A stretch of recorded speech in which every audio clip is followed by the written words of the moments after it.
and welcome to my video channel. If you're here, you've probably been Rickrolled. Although not in the usual way, you probably found my pattern, the RickRoll wrap, and want to learn how to wear it. So in this video, I'm going to show you how.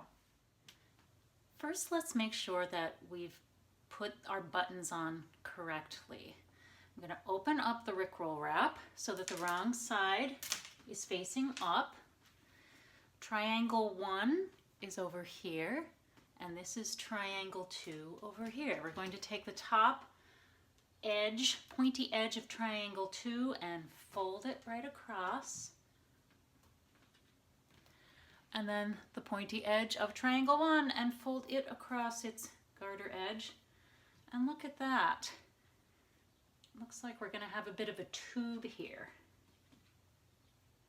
FYI, we actually could have knit this as a circular piece from 2 flat triangles, and if you're interested in how to do that, you can check out my circulation and circular reasoning cowls. But anyhow, you have sewn your buttons to the garter edge of triangle 2, and I have spaced them out so that I can button them to the eyelet edge of triangle 1, and I put 12 buttons on.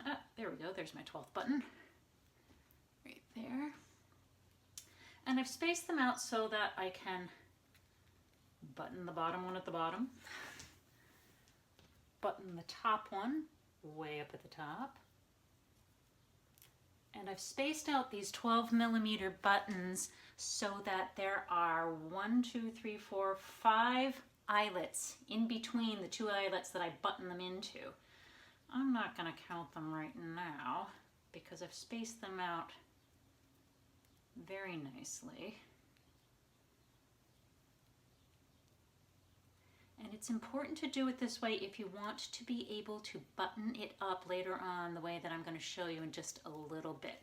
But this is just the most basic way to button this piece, and you'll end up with a circular cowl that is very generous. Again, if you want to check out how to do this as a circular piece, check out my circulation and circular reasoning cowls. They're much smaller projects. So here we go. Here we have a giant tube. So now that you've buttoned this giant wrap into a really big cowl, it's a tube, the obvious thing to do is to wear it as a circular cowl. Ta-da! That wasn't hard. But one other thing you can do, if you don't, just want this giant thing flopping all around you, you could take one of the buttons here and just find another eyelet on the other side. Let's say, I picked this one, and just button it into a second eyelet like that, and you get just a little bit more neck coverage. Be great to wear in the winter time. In addition to wearing it as a giant cowl, there's a few more ways that you can wear the RickRoll wrap.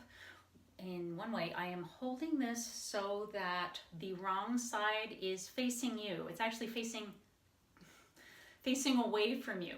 The right side of the wrap is facing me. See, here's the right side.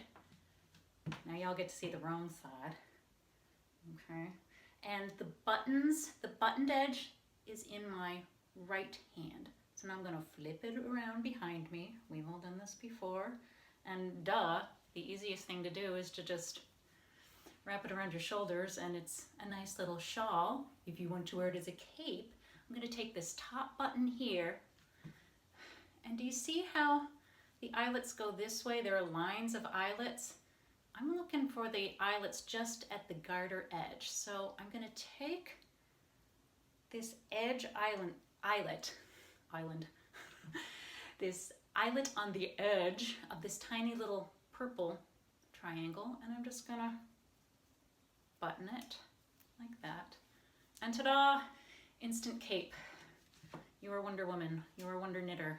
Ta-da! Just wear it like that. But check out what you can do next. There's a whole bunch of garter stripes right here, and there is another eyelet right here. I'm gonna button it to the next button down. This is why it was important to space out the buttons the way that I mentioned earlier in the video and also in the pattern. And look, Now there's a whole bunch of eyelet stripes here, but up at this garter edge there is another eyelet right at the end. Button that to the next button down. You're buttoning this to a completely different edge right now. Look, coming down to this purple eyelet stripe, and I'm picking the eyelet just at the end and buttoning it to the next button that's on down. And so on and so on. Check it out. And I'll even do this last one to this button. And look, there are a whole bunch more buttons left, but so what, we'll just leave them like that. There are more buttons there, we'll just leave it. So you can wear it as a wrap like this. Or you can move the buttons over to the other side if you want to see a little more triangle and get a little bit of drape right there. That's a really nice look. And this is how I'm wearing it in the cover photo of the RickRoll wrap.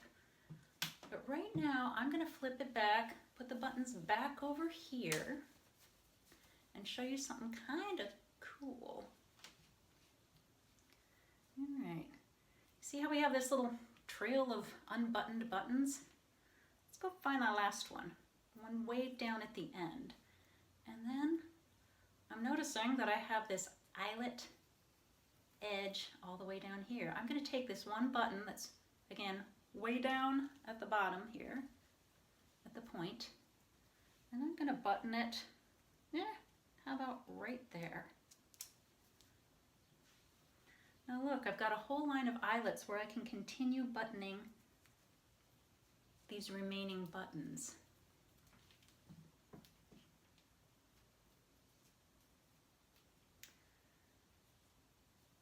Yes, you're watching a video of someone buttoning buttons. Oh, there's one. Let's do one more. What the heck?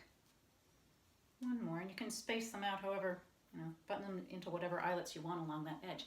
Look, now I have a little sleeve here, and if I shift it around just a little bit and flip my hair out of the way, I've got this great little sort of poncho wrap where I have one sleeve like this, and well, this other arm is kind of being held captive, but if I'm out and eating, and well, I button this so that my right hand is a little bit more free. It's just kind of a skewed, fun little wrap. This is my favorite way to wear it, and I hope you enjoy wearing the RickRoll wrap as well.